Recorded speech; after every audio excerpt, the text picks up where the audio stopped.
she just wouldn't die. They were so angry that they couldn't kill her.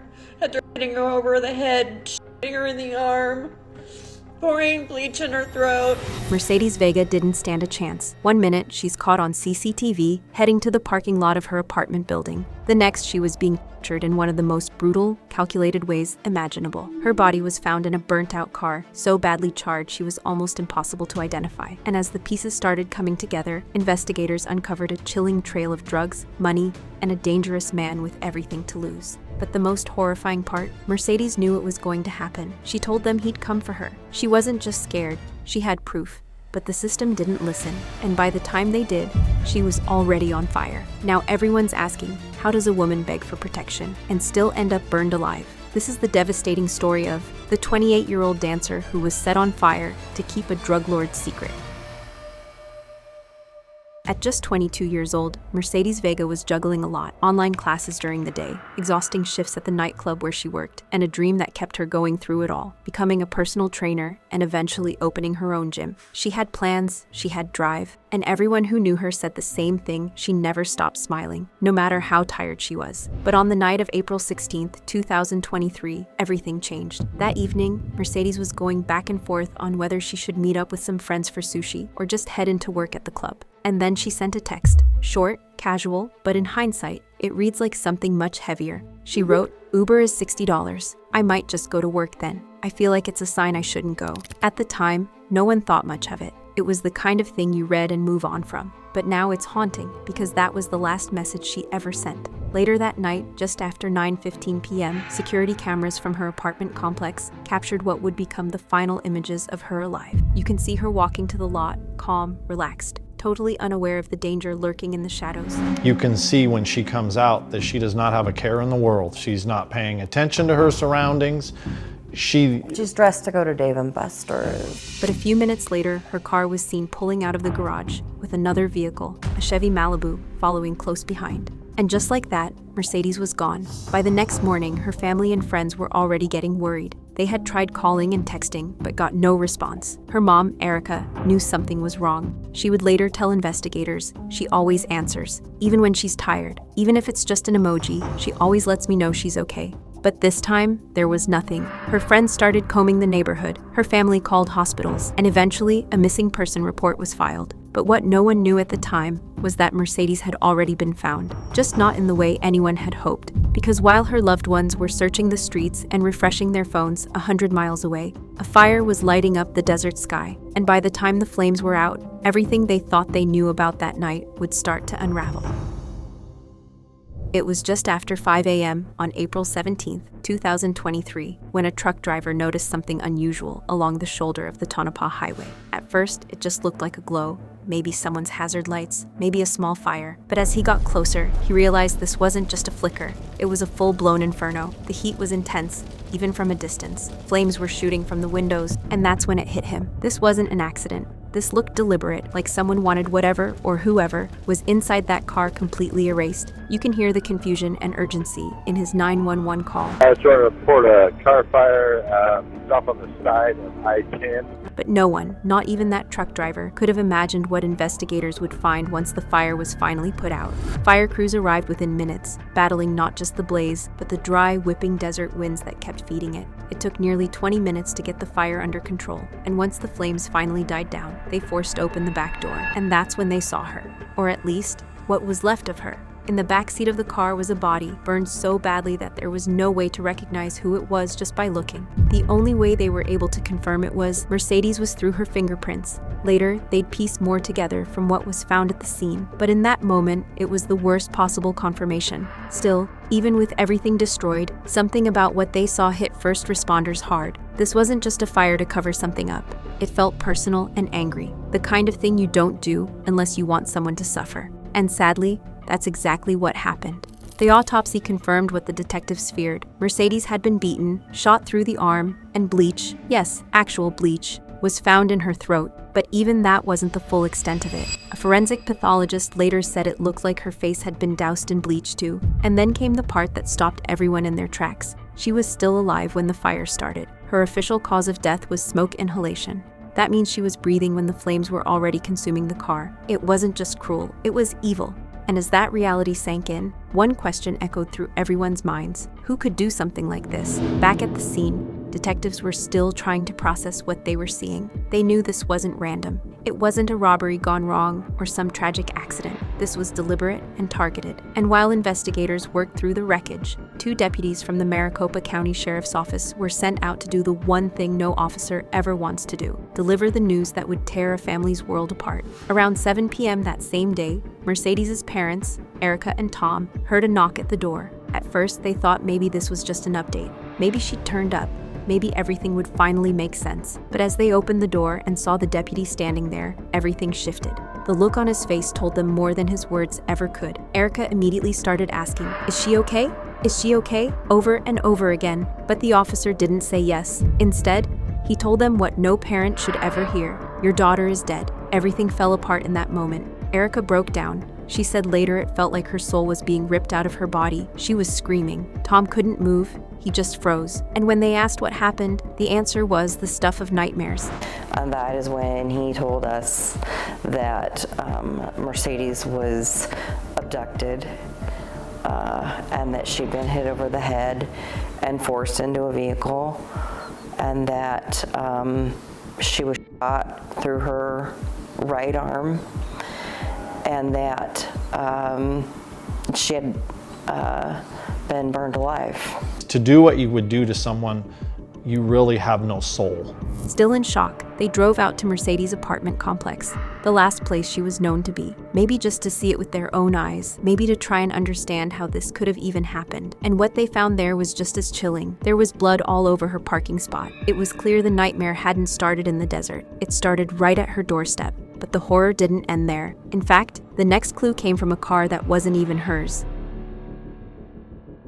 While Mercedes' parents were still trying to process the unbearable loss, detectives were working tirelessly behind the scenes, determined to figure out who had done this. And the first things they uncovered only deepened the mystery. The car Mercedes was found in was a white 2018 Chevy Malibu. But Mercedes didn't drive a Malibu. She drove a Charger. So who really brought her out there? And why was she in his car when she died? But the mystery didn't stop there. While investigators were still combing through the scene out in Tonopah, another tip came in from Tempe, and it shifted everything. Mercedes' Dodge Charger had been found parked just a few blocks from her apartment on Mill Avenue, with the engine still running. The way the car had been left felt intentional, like someone had ditched it fast, maybe hoping it would get stolen or towed before anyone thought to connect it to anything darker. Forensic teams were called in immediately, and they found evidence that would prove useful to the case. There were fingerprints on the steering wheel, which they collected for testing, and a crumpled grocery bag that had smears of red in it. But perhaps the most crucial evidence was the surveillance footage from a nearby building that showed someone pulling into the lot, parking the Charger, getting out, and walking away quickly without ever looking back.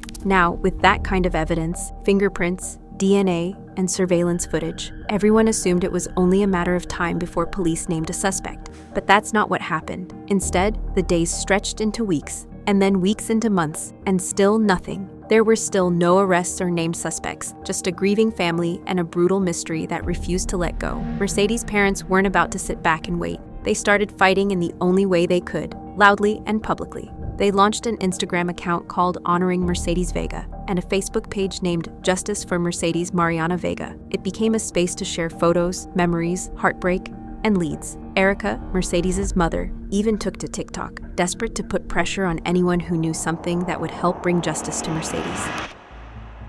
Mercedes knew she could break windows out of a car. She was so strong. She was stronger than most when she died. And it wasn't just someone, it was several someones that killed her. And the people came after her and decided that she needed to die. They couldn't do it alone. They knew they couldn't fight her alone. She was too strong. But for a long time, it looked like that strength and the horror of her death wouldn't be enough to get her justice. Like the people responsible might actually walk free. That is, until November 2024, when the case cracked open. That bloody grocery bag, the fingerprint on it came back. It belonged to a man named Sincere Hayes, a 22-year-old from Tennessee. And on November 11th, 2024, over a year after Mercedes' murder, he was arrested by the Hamilton County Sheriff's Office. Mercedes's parents were relieved when they heard of the arrest. For them, it was the first glimmer of movement in a case that had gone quiet for too long. There was finally a name, finally someone being held accountable, and for a moment, it felt like justice was starting to take shape. I lost it. I had to leave. I was at work. I went outside and I screamed for her and I said, Mercedes, they got him for you.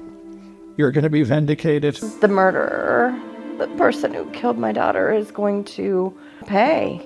He's going to face the consequences for what he did to her. But then, a twist no one expected. It turned out Hayes didn't even know Mercedes. They had never met before that day and didn't even share the same social circles. So naturally, the question became, why? Why her? Why this level of violence? While police were still trying to piece together how sincere Hayes fit into all of this, another name surfaced. Jared Gray, a 25-year-old from Chattanooga, was arrested in Georgia after detectives matched his fingerprint to the bottom of a plastic cup recovered from the Malibu, the very car Mercedes' body was found in. That discovery wasn't just damning, it was direct physical evidence that placed him inside the vehicle used in her murder. And that wasn't all. Digital evidence from the car's OnStar system showed that the Malibu had been parked in Mercedes' apartment garage the night she disappeared. Security footage from the same garage confirmed what the GPS data suggested. Both the Malibu and Mercedes Charger were at the complex at the same time. Before the Malibu was driven west toward Tonopah, both cars stopped briefly at a nearby restaurant. That's where Mercedes' Charger was abandoned. At this point, detectives had what seemed like a solid case. Two suspects now directly tied to Mercedes' murder. They were both charged with first-degree murder, kidnapping, armed robbery, among other charges, with the prosecution saying they'll be seeking the death sentence. But there was still one piece missing: the motive. Why had two men, who didn't even know Mercedes, gone to such horrifying lengths to end her life? To try and find that answer, investigators circled back to the car that had held her final moments. When they traced the vehicle's recent history, it led them to a man with a disturbing link to Mercedes' past, a man named Cudjoe Young. Now, Cudjoe Young wasn't exactly someone you'd want to meet, and definitely not someone you'd want to cross. According to court documents tied to a larger investigation by the Attorney General's office, Young was deeply involved in a nationwide drug trafficking ring, moving everything from narcotics to fentanyl across state lines. He had power, connections, and a long trail of criminal activity behind him. And unfortunately for Mercedes, their paths crossed in the worst way imaginable. Back in October of 2020, after finishing her shift, Mercedes was followed home from work by two masked gunmen, and one of them was Cudjoe Young. As she pulled into the parking garage at her apartment complex, he came out of nowhere, sprinting toward her, slamming her to the ground, shoving a gun in her face and threatening to kill her if she made a sound. Then he robbed her, took everything she had, and disappeared into the night. Turns out, she wasn't the only one. Several other dancers from the same club had been violently targeted around that time. Her mother, Erica, remembers that night vividly, the terror in her daughter's eyes, how badly she was shaking. She was shaking so bad. She was so terrified.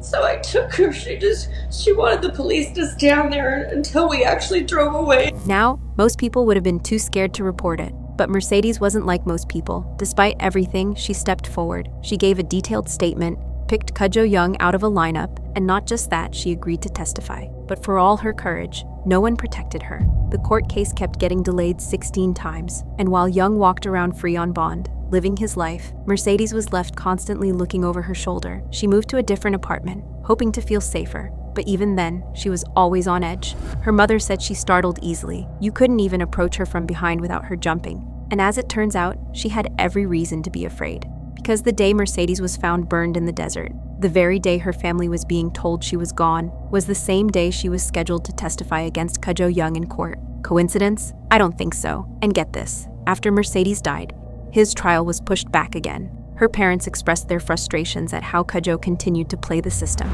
I can't believe that this coward continues to do this. I just don't understand how the system will allow someone to basically play the system to their full advantage, and that's exactly what he's doing. Meanwhile, detectives were still trying to get evidence that linked Cudjoe to Mercedes' horrific murder, and they did. They found out that just a month earlier, in March 2023, someone bought the Chevy Malibu online, but it wasn't Mercedes or anyone in her family who bought it. It was allegedly Cudjoe, and the people who came to pick it up, Sincere Hayes and Jordan Gray, were both from Tennessee. Just like him, they flew in a few days before the murder. Detectives later uncovered the flight records, but the payment raised even more red flags. The tickets weren't purchased with any of their names. The credit card belonged to someone else, someone who didn't even know it had been used. But according to investigators, Cudjoe had access to that card. Then came the cell phone data. Both Hayes and Gray seemed to follow the exact same route the Malibu took on the night Mercedes disappeared. Every location ping matched. They were right there, every step of the way. It was the kind of digital trail that doesn't just hint, it points. And for Mercedes' family, this was the moment something shifted. Now there was something to back it up. A motive, a plan, and a digital footprint tying Cudjoe to the men who killed their daughter. But here's the twist that makes this all the more heartbreaking. It's all circumstantial. There's no direct evidence putting Cudjoe at the scene. No DNA or witnesses to connect him to the crime, which means, as outrageous as it sounds, the man Mercedes feared, the one she was supposed to face in court that very day, could still walk away untouched. Because without that one missing piece, the system might let him slip right through its fingers, again.